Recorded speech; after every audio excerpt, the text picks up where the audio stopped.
Zamjenik ruskog ministra spoljnih poslova Aleksandar Gruško optužio je NATO i Evropsku uniju da teže potpunoj vojnoj nadmoći nad Rusijom i Kinom. On ističe da zapadni strateški koncepti imaju za cilj zaštitu sopstvenih interesa po svaku cenu. Prema ruskim procenama, vojni rashodi Severnoatlantske alijanse bi u narednih 5 godina mogli da dostignu čak 65% ukupnih globalnih troškova za odbranu. Gruško napominje da Moskva nikada nije pretila ovim savezima. Kada je reč o rješavanju ukrajinskog sukoba, Moskva smatra da Brisel nije istinski zainteresovan za dijalog.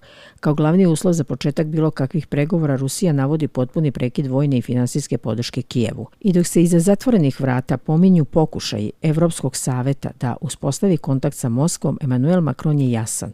Francuski predsjednik je priznao da Evropska unija ne može biti neutralan posrednik jer je otvoreno izabrala jednu stranu u sukobu.